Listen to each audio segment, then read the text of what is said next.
bit about the Outer Worlds.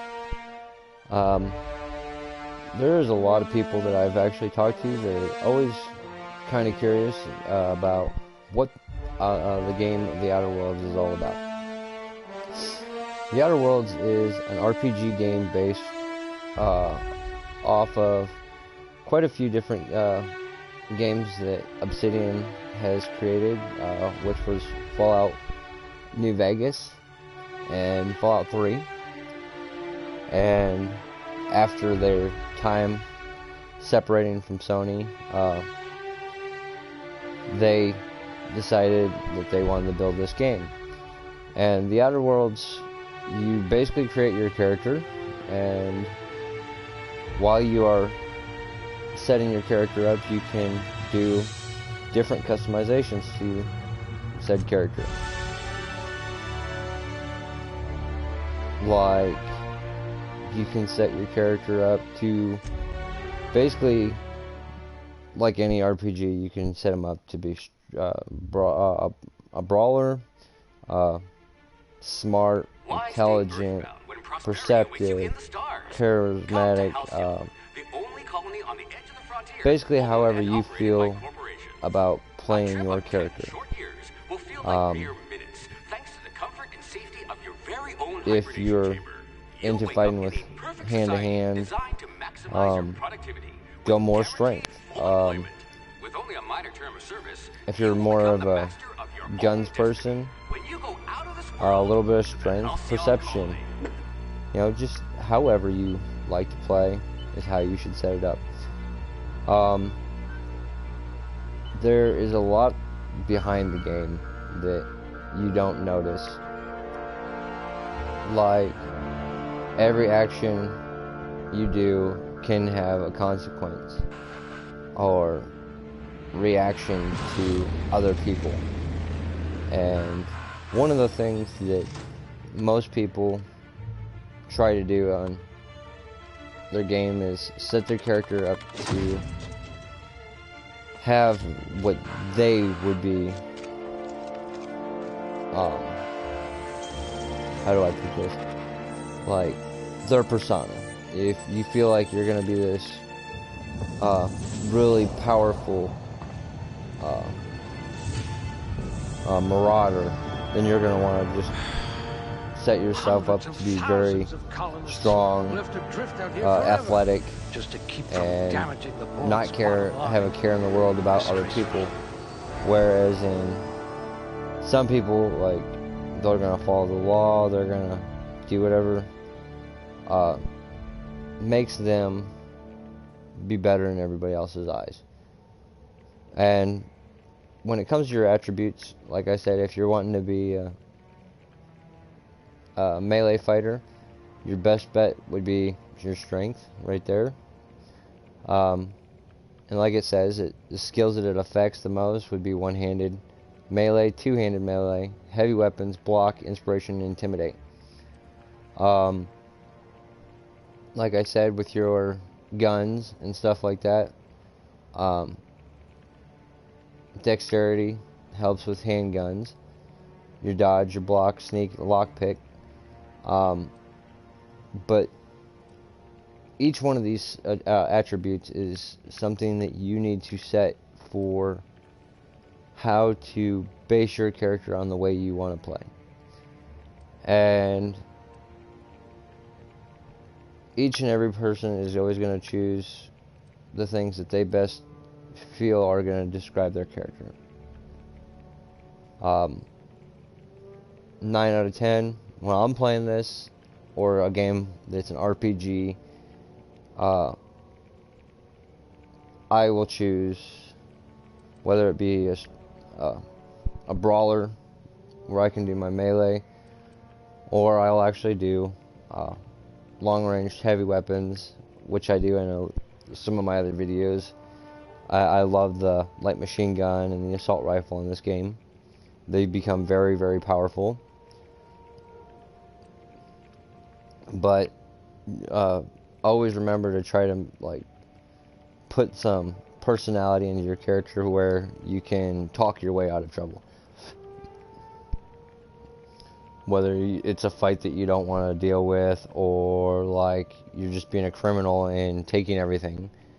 I mean, that's me personally. On my character is like, I'm going to follow the law, but try to be a little sneaky about how my character is going to get away with getting new stuff without having to spend a lot of caps, or not caps, credits, or bits. Sorry, bits. And with every character build, you know, not only do you got your points, you got everything about your character you can pretty much set up for yourself. So it isn't like you have on some of the older games where you have a set character and you can't adjust anything to them, but you actually do get to put a lot of customization into your character. And the good thing that Obsidian did with not only Outer Worlds, but with Fallout 3 and Fallout New Vegas, was they actually, like, when you choose an attribute... No signs of muscular atrophy. Splendid. Well, like, if you heard him, he actually will talk to you and tell you that... A pickpocket par excellence. Little tidbits here and there about how he actually feels that your character is going to be brought across to other players, other characters, and non-player characters, whether it be in a good way or a bad way. You took a few blows to the brain pan. And that's the funny thing that they've done with these characters. It says here that you solved mathematical problems just for fun. And it's the little quirks that the game gives that always adds to the flavor of the game. And like I've stated, you know, some people the game is all based on your portrayal of you. So if you feel like you just want to be this nerdy, scientific, engineer, plasma rifle carrying person, you're definitely on to build yourself around said weapons. And luckily, the good thing that they've done in this game, that like, even after you put your attributes and stuff into your character, later on in the game, when you get to your ship and stuff like that, you could always go to there's a station on the ship that you can actually change your personality, mind, body attributes to something else along with your skills. You just basically respec your character, and I haven't done that yet, so I can't really deter whether it's going to cost you bits or anything like that. This one's decent, I suppose. It's definitely a good thing that they've given you so many different paths that you can choose on your character. And it's also amazing that while they've actually did this, they've actually gave you more to the game, to the way that they felt that the game should be built, not being told that they only can do so much or do this or do that. They decided that they wanted free reign. They built the game the way they wanted to, and I think they did an amazing job. And you're always going to have a lot of different feedbacks from people, where some might say that they don't like the game, or they love the game, or they stand behind the game 100%. That is not something that anybody should always make a choice of, whether or not, well, this person said it or that person said it, so I'm standing behind them or going against them. It is totally a game that if you play it, if you love it, congrats. If you don't like it, you know, I apologize that you feel that you don't like the game. It's not for everybody. And games to where you have free roam, um, get to choose what you do, make your own decisions, and live with your consequences or reactions from other people. This is a game that you might enjoy. And when you're playing it, you know, it gets addicting. Especially if you're into RPGs and you're into making those decisive decisions and It's like a watching people's catalog of interactions and mediocrity. reactions to what you do. And at times it can get really kind of funny from some of their responses to what you do. So if you actually are interested in this game, by all means, go out and rent it. Go out and buy it. Try the game out. I mean, you might actually enjoy this game to the point that you'll go and recommend it to somebody else. I do have my gameplays on here that I'm going to be doing for people. I won't talk a lot during the gameplay because obviously, you know, I want them to experience the game to where You have an unnerving talent for reading people. you know, they actually get to experience the game as if I'm not the one doing it. So I will talk during the game a little bit with you guys and joke around. I always have a blast, so you know, you might start laughing at some of the stuff I do or stupidity I do on the game, and that's all in huge response to I'm kind of goofy at how I play video games. I don't care whether people are gonna look down on me for what I do. I'm just having fun. That's all I care about. So I'm going to show you guys a little bit more about this and put a little bit more detail into, or showing you the different skills and abilities and stuff like that. And hopefully that it'll knock it home to where you can see ahead of schedule before building a character and playing the game, that it'll help you out in the long run. So bear with me. I'm still new to this, so I might ramble on. I apologize, but again, I'm trying to help others out while being able to play the games myself. So, like I was talking about earlier, you have your hand-to-hand, which is your melee fighter, and you can choose between a one-handed or two-handed melee. The points system right here, the base skill unlocks, is the more points you get into that, like it says on the right, you know, your 20 is a novice, 40 is competent, 60 adept, 80 expert, 100 is a master. And each skill has different little effects for it. Like your one-handed, unlock power and sweep attacks, unlock TTT or TDD, which is time. How do they say it? Basically, you're slowing down time.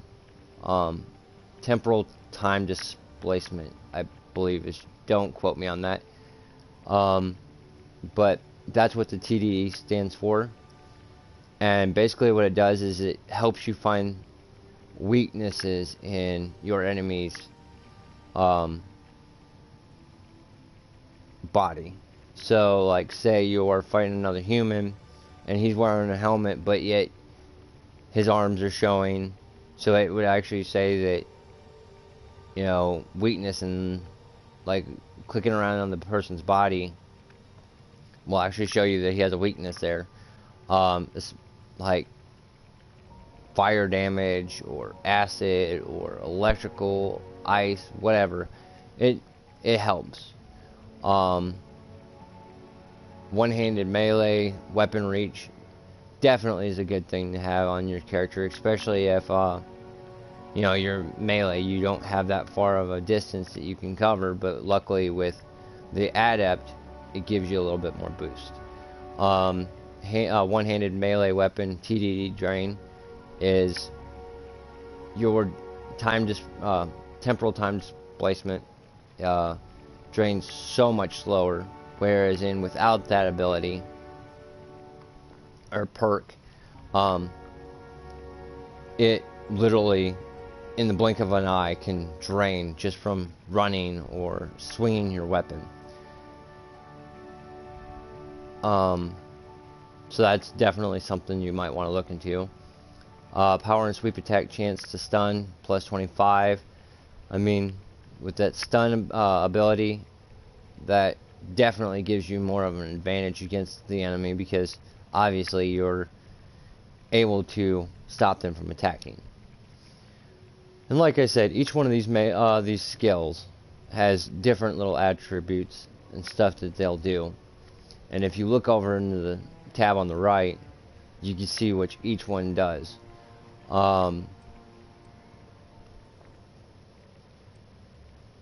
And definitely one thing you're going to want to do, especially with your companions, is definitely put some points into this skill right here, the leadership skill, because of when you hit so many points into inspiration, like the 20 in the intimidation, or inspiration, my bad, that 20 gives you the ability to do your companions' special abilities, so you don't have to sit there and do all your attacks. Another thing that you'll actually need to watch out for, and I'm going to back up for this, is, oh, wrong button.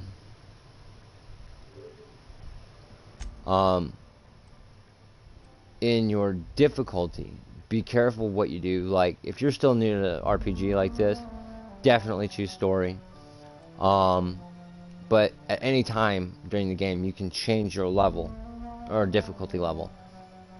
But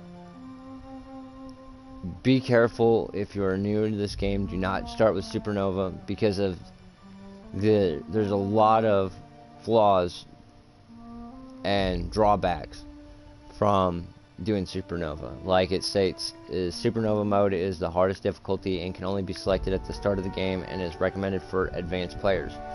And there's a reason why, is because of adds additional challenges in the game. If you reduce the difficulty below Supernova, you cannot re-enable it. Enemies have more health and deal more damage. They will pack a punch very, very powerfully, and can destroy you quickly. You must eat, drink, and sleep to survive.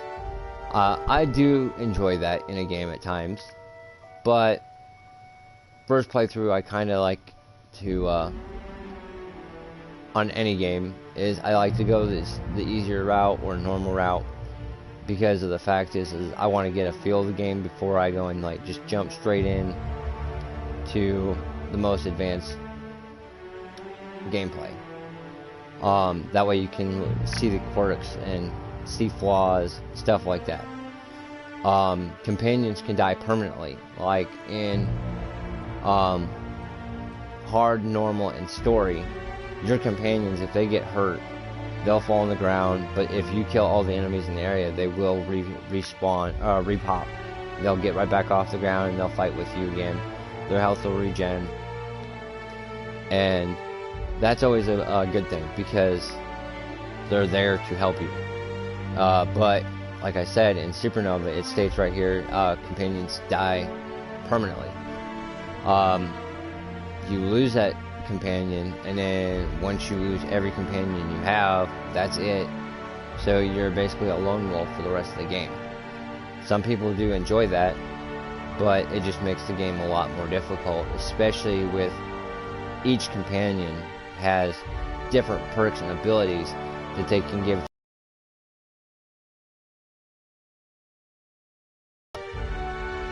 Like, if a person's good at engineering, which is one of the companions you get, it gives you plus 10 to engineering, or hack, or it just, every little perk helps in its way. But if they die, all those perks are gone. They're wiped away, you can't use them again. There's crippled body and limb conditions can only be healed with bed rest. So you literally have to sleep to actually heal yourself, which is more realistic. You know, you get hurt, you sleep. You know, that's not that big of a flaw, but if you're in like a heated battle, sometimes that can destroy like how your gameplay is going to go. Weapons and armor work very poorly at 0 durability. I mean, that's not really a flaw or anything like that, because in all reality, if you break a weapon, you can't use it. You can only fast travel to your ship. That means that during the game, you have a perk that actually you can get. This says if you're over encumbered, you can fast travel to wherever. But with this, you lose that ability. I mean, you might be able to fast travel to your ship, but then all that materials and stuff that you just gathered and it's over encumbered you can't really, or you can't sell. So then you have to lug along, and you might be out in the middle of nowhere. And in that retrospect, I mean, you could fast travel to your ship, but I don't know how they have that set up in Supernova, because of the fact of, you know, people would just use that as an ability. They'll just fast travel to their ship with all this merchandise, climb out of their ship, which is in town, and then they just slowly walk to it. They might actually, I'm not 100% sure on that. I've never tried it yet, so I can't vouch, but that might be the only way around that flaw. You can only sleep inside your ship. That means, say you're in a town, killed everybody there, but they crippled you, and you can't really walk or run or carry anything, not even your own equipment, because you're that injured. That means you're either going to have to A, drop all that stuff on the ground, or in a crate or something, just to go to sleep, because you have to fast travel to your ship, go sleep, fix those crippling problems or ailments, and then go back to get your stuff. And along the way, you might get attacked. You know, sometimes creatures will respawn in that spot. So, say you set everything down that you own in that one spot to go back to heal, and then you went back to that place. Everything could be back there, so you could die just trying to get your stuff. So, there's every reaction, like I said, can have a good side and a negative side. And some of these flaws and drawbacks will harm you. You can only manually save while inside your ship, and autosaves are limited. There are so many times that, you know, autosave can save you, especially if you make the wrong choice. You know, in a conversation, and you definitely need to succeed in it, you can always hit that autosave, or load that autosave, and go right back to that same conversation, and, you know, surpass it. So if Supernova's for you, I mean, props to you. that's definitely for you. But if you want to just get a feel of the game, get more of the story, get to see some of that scenery, try some story.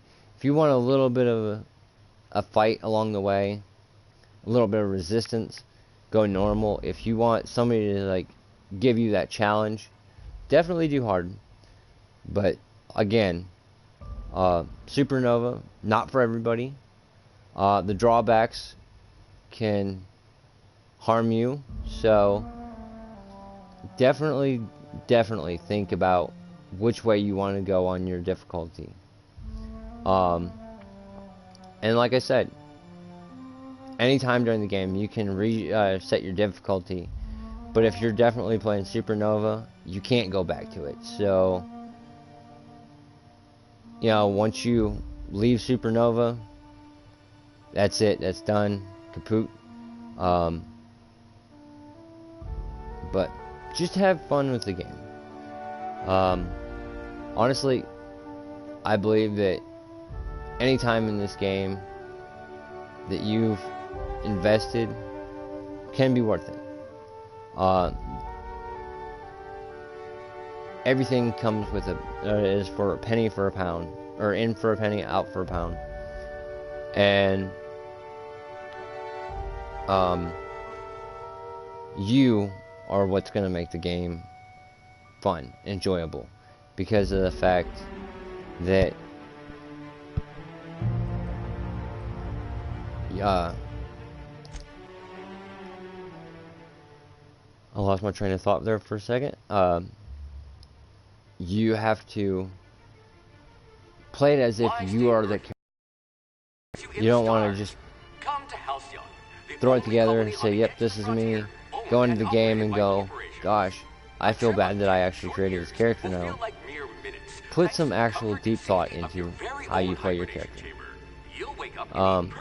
Trust me, in the long run, you'll enjoy it better.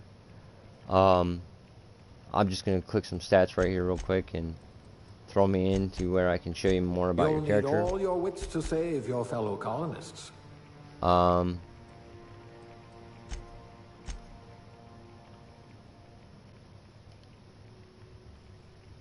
Let's throw this. You are going to paint the system red, my friend.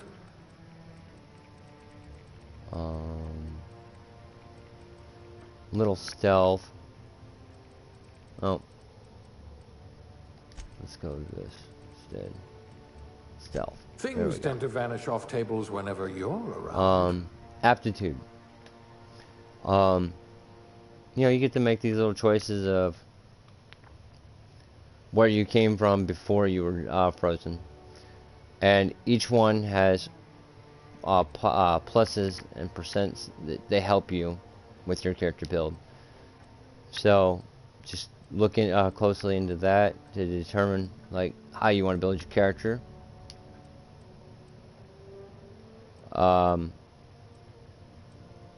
Like your aptitude, all the stuff on the left side doesn't really matter like in the long run. I'll have to ask you for a good Cystipig recipe. But it's just little bonuses to your character. And your gender, you can choose your male or female like you want. And here's where your customizations come in. You can change so much about your character to just fit your personality.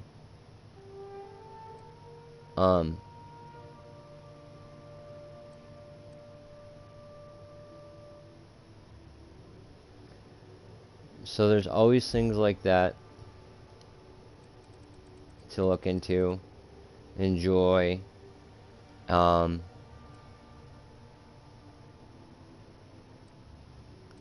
don't know much else what to say on this at the moment, but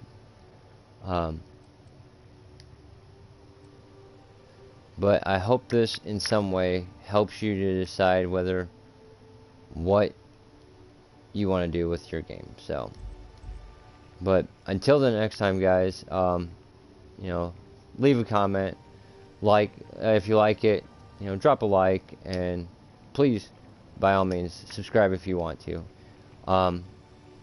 Have a good night, and hopefully I'll hear from you guys on my gameplays. So,